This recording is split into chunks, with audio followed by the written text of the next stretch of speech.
Well, here we go. Another GameCube game, another nostalgia trip, another donation from Kevin from Jersey City, New Jersey. In case you missed it, he sent us a bunch of awesome GameCube games.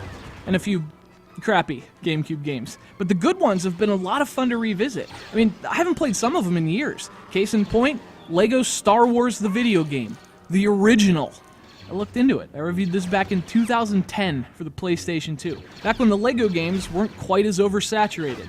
Back when I didn't really know how to talk on video. Sorry about that, by the way. Anyway, coming back to it years later, it's great to see the Force is still strong with this one. It's that rare game that's actually as good as you remember.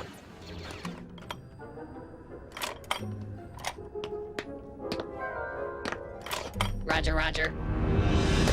Uh-oh.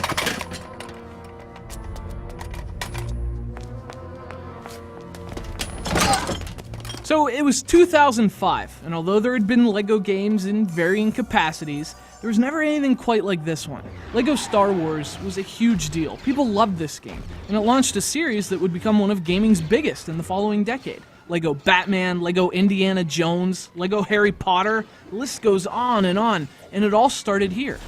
And that's one of the cool things about coming back to it. You see that somehow these Lego games have both come a long way and stayed the same, because at the heart of it all is the same simple, brilliant idea. And it's the concept that drives Lego Star Wars. Break stuff, build stuff, and just have fun doing it.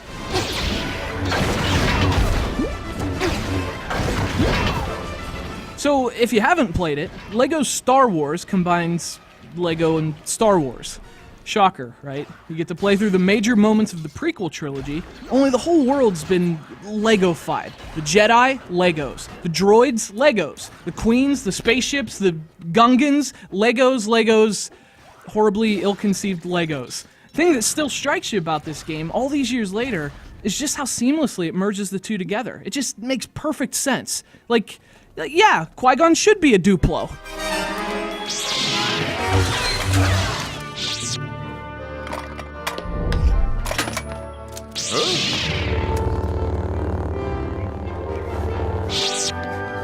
That presentation and style, that was the thing that hooked me on this game all those years ago. It's amazing how much charm comes from having these characters as Legos. And humor, too. It's still a hilarious game.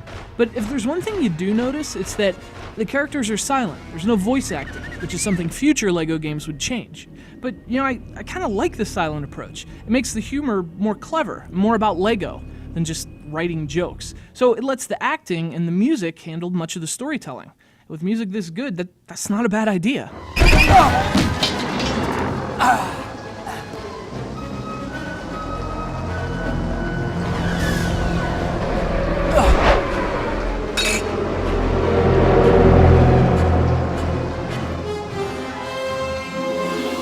And as for the gameplay, well, I've always had mixed feelings about it. I mean, I love playing these games because of how simple and mindless they are, but at the same time, they're really simple and mindless, especially the combat. I mean, it's actually just a hack-and-slash brawler, not an especially clever one at that. The draw of actually playing it is the collecting. You have this compulsive desire to collect those shiny Lego studs. So it's the collecting, the building, the puzzles, and the humor. That's why you play these games. And if you have friends, obviously Lego Star Wars is still awesome with co-op.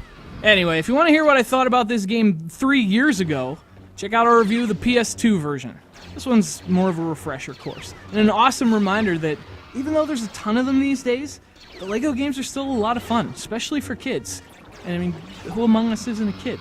These games have gotten bigger and better, but the spirit remains the same in Lego Star Wars the video game, one of its generation's classics, and a chance to shoot robots with Natalie Portman.